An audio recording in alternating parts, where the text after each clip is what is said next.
Sir, Putin വന്നുപോയി. പുടിൻ്റെ India സന്ദർശനത്തിനിടയിൽ പ്രധാനമായും കേട്ട ഒന്ന് ചെന്നൈ വ്ളാഡിവോസ്റ്റോക്ക് കടൽപ്പാതയാണ്. ഈ കടൽപ്പാത വന്നിട്ടുണ്ടെങ്കിൽ വളരെയധികം ഉപകാരങ്ങളുണ്ട് എന്ന് എല്ലാവരും പറയുന്നുണ്ട്.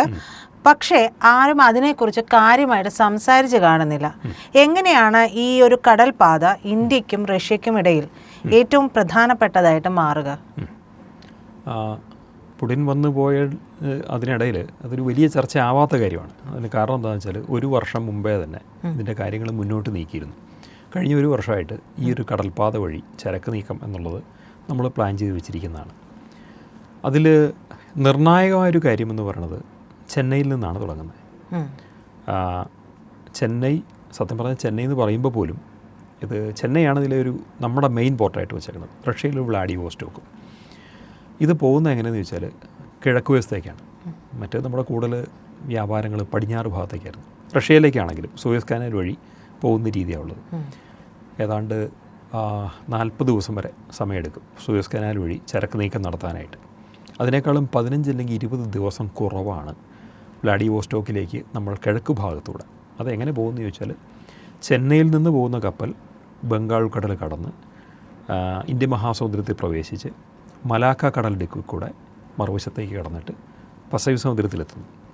ജപ്പാൻ്റെ തീരങ്ങളിൽ കൂടി ഇല്ല തീരത്തിനടുത്തൂടെ വടക്കോട്ട് പോയിട്ട് റഷ്യയിലെ വ്ളാഡിവോസ്റ്റോക്കിലെത്തുകയാണ്.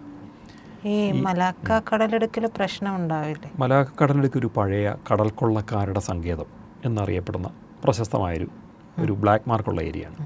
മെയിനായിട്ട് ഇന്ത്യൻ മഹാസമുദ്രത്തിലെ 2 മേഖലകൾ. ഒന്ന് സോമാലിയൻ കടൽ കൊള്ളക്കാരുടെ ഏരിയ, ആഫ്രിക്കയോട് ചേർന്നിട്ട്. അങ്ങനെ ഒരു പ്രശ്നം അത് എപ്പോഴും ഉണ്ട്, ഇപ്പോഴും ആ പ്രശ്നം തീർന്നിട്ടില്ല. മറ്റേത് മലാക്ക കടലിടുക്കാണ്. പക്ഷേ മലാക്കയിലെ പ്രശ്നങ്ങൾക്കിപ്പം ഒരു കുറവുണ്ട്. പണ്ടത്തെ പോലെ അവിടെ അധികം പ്രശ്നങ്ങൾ റിപ്പോർട്ട് ചെയ്യപ്പെടുന്നില്ല. കാരണം ഇന്ത്യൻ നേവിയും ചൈനീസ് നേവിയൊക്കെ വളരെ ജാഗരൂകരായിട്ട് അവിടെ എപ്പോഴും ഇവരുടെ എല്ലാം വാർഷിപ്സ് റോന്ത് ചെയ്യുന്നുണ്ട്. അന്താരാഷ്ട്ര വാണിജ്യ കപ്പലുകൾക്ക് നമ്മളൊക്കെ തന്നെയാണ് അവിടെ സംരക്ഷണം കൊടുക്കുന്നത്. സൊമാലിയക്കാരുടെ കേസിൽ അത് തന്നെയാണ്. നമ്മൾ പലപ്പോഴും പല കപ്പലുകളെയും മോചിപ്പിച്ചിട്ടുണ്ട്. സൊമാലിയൻ കടൽക്കൊള്ളക്കാരെ പിടിക്കാറുണ്ട്, വെടിവെച്ച് കൊല്ലാറുണ്ട്, എല്ലാം സംഭവിക്കാറുണ്ട്. അപ്പോൾ ഇന്ത്യൻ നേവി അവിടെ വളരെ കർക്കശമായിട്ട് അത് നമ്മുടെ കൊച്ചിയിൽ നിന്നുള്ള സദേൺ നേവൽ കമാൻഡിൽ നിന്നാണ് അതിൻ്റെ നിയന്ത്രണമല്ല. ഈ വലിയൊരു മേഖലയുടെ സംരക്ഷണം നമ്മളാണ് ചെയ്യുന്നത്, കൊച്ചിയിൽ നിന്നാണ് ചെയ്യുന്നത്. അപ്പോൾ സൗത്ത് ഇന്ത്യ വളരെ സുപ്രധാനമായൊരു സ്ഥലമാണ്.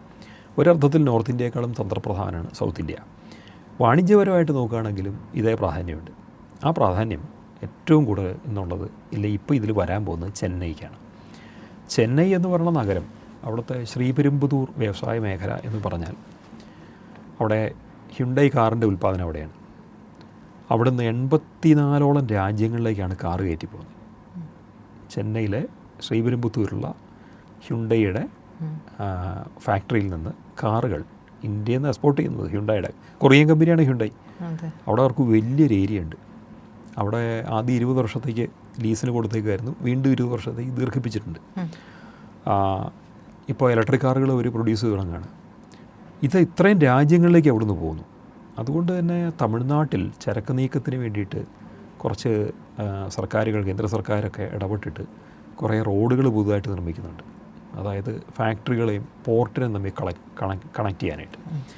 ഈ നീക്കം ദ്രുതഗതി നടന്നുകൊണ്ടിരിക്കുക. അതായത് ചെന്നൈയിലും പരിസരത്തുമുള്ള വിവിധ ഇക്കണോമിക് സോണുകൾ, സിപ്കോട്ടുകൾ എന്നൊക്കെ അറിയപ്പെടും, അവിടുത്തെ വ്യവസായ മേഖലകൾ.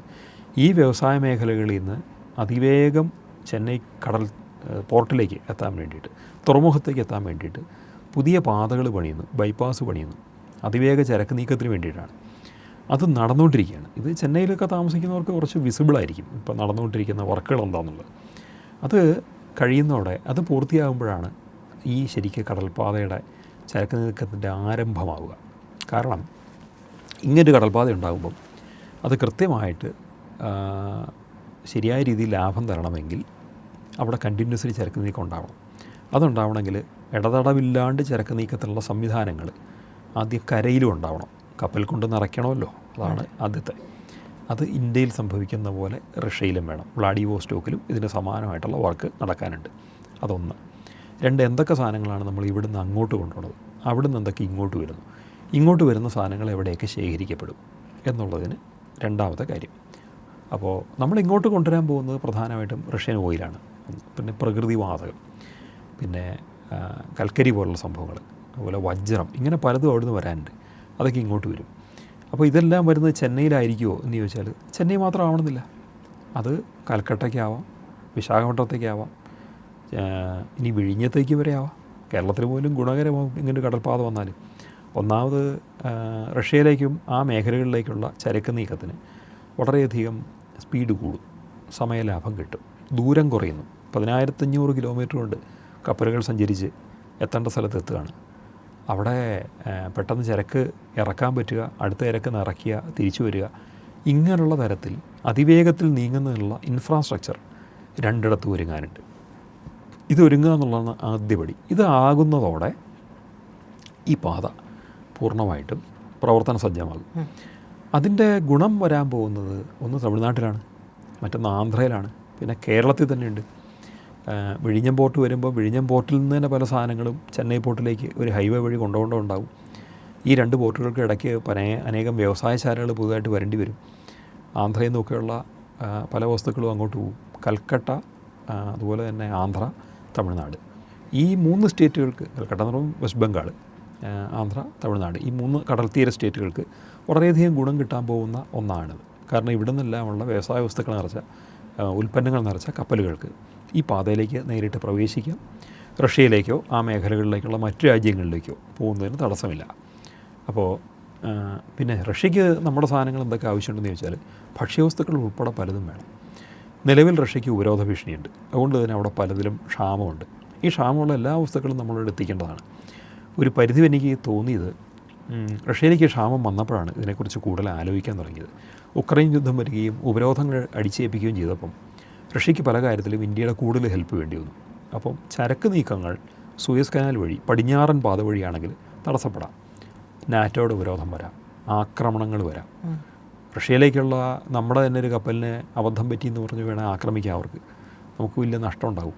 ഒരു ഷിപ്പ് ആക്രമിക്കപ്പെട്ടാൽ മതി, പിന്നെ ആരും അങ്ങോട്ട് പോവില്ല, ആ കൺസൈൻമെൻ്റ് ഒന്നും ഏറ്റെടുത്തൊന്നും വരില്ല. അതുപോലെ ഉക്രൈൻ ഒരു പ്രിൻസിപ്പിളും ഇല്ലാതെ, തത്വദീക്ഷയില്ലാതെ ആക്രമണങ്ങൾ നടത്തുന്ന ഒരു രാജ്യമാണ് ഉക്രൈൻ എന്ന് പറയുന്നത്. അവർ തുറമുഖ പ്രദേശങ്ങളിൽ കുഴപ്പങ്ങളുണ്ടാകാം. എന്തൊക്കെ വന്നാലും ആ നീക്കം സേഫല്ല.